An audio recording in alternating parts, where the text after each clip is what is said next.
Not gonna lie, I was indeed rather excited when I learned that a new Judd Apatow film was dropping online this June. The writer and director had, after all, along with many of his close collaborators like Paul Feig, kind of pioneered this new brand of comedy nearly 2 decades ago with television shows like Freaks and Geeks and Undeclared, and of course with films like The 40-Year-Old Virgin and Knocked Up. And kind of what made those films feel kind of especially fun and uniquely fresh was their willingness to kind of give us these peeks behind the scenes and allow us to understand and more fully see their process, really revealing what made them feel the specific way that they did. You see, with those films, there was indeed a script, but a lot of the comedy and the specific, very naturalistic, loose jokes were found on the spot while they were filming, allowing for the whole ensemble to really contribute to and bring their brilliance to the table. And when that approach worked, it was just magic. We were allowed to feel like we were in the room with these really hilarious people. People like Steve Carell and Seth Rogen, Paul Rudd, Jason Segel.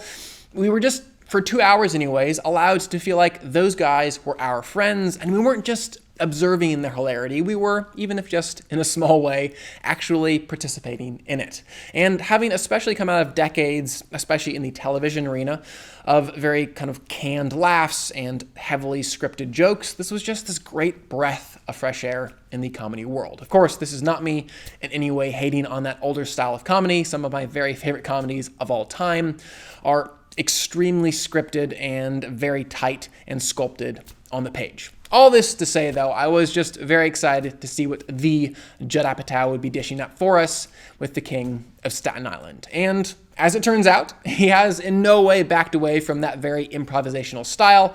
If anything, he's actually doubled down on it.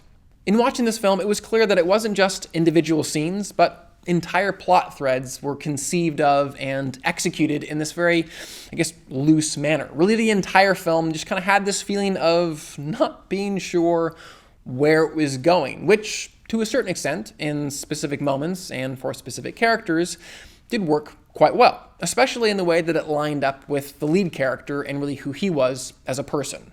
He was this guy whose existence was rather aimless, really set adrift by the death of his father, which had occurred many years before. He and the plot both really did kind of just feel like they were making things up as they went along. They both lacked that feeling of intentionality and this kind of purposeful drive.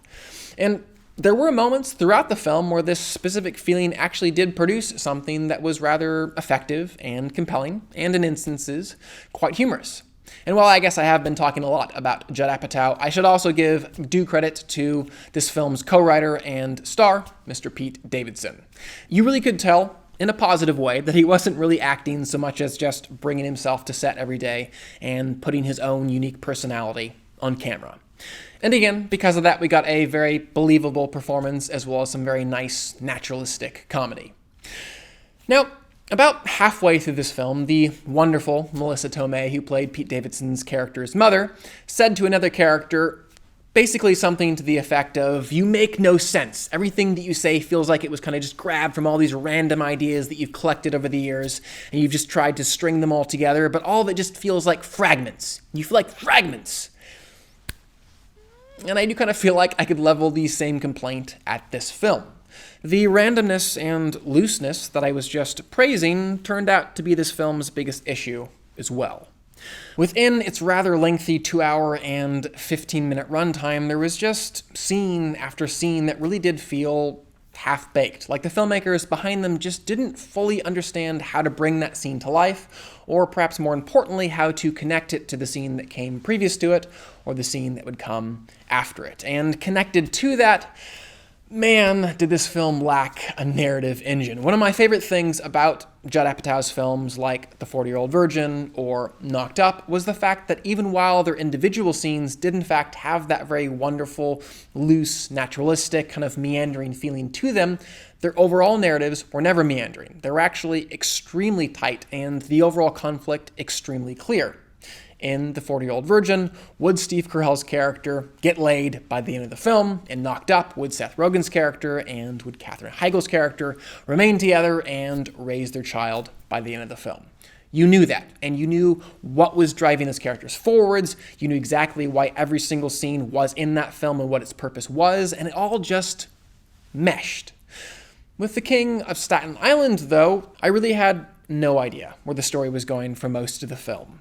And part of the reason that its direction was so very unclear was it really did feel like it wanted to go every direction. It so desperately wanted to be about a mother and a son really learning to talk about their deceased husband and father, but it also wanted to be about a fatherless son learning to reconnect or connect anew with a new father figure, and it also wanted to be about an emotionally repressed dude learning to connect with his girlfriend, and it also wanted to be about a friend learning to be a better friend to his friends, and it also wanted to be about a brother connecting with his sister, and so much more beyond that. And ultimately, because it tried to go so many different directions, it really wasn't able to go any one of them all that far.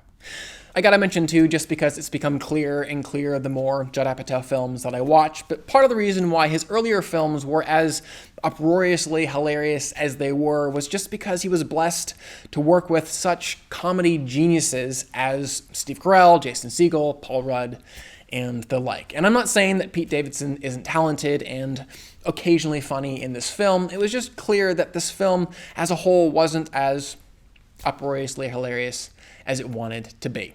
And for all these reasons, I will give the film a 2.5 out of 5. I would still love to know what you guys thought of the film, though, so definitely comment below and let me know. And I am curious, of all of Judd Apatow's films, which one is your personal favorite?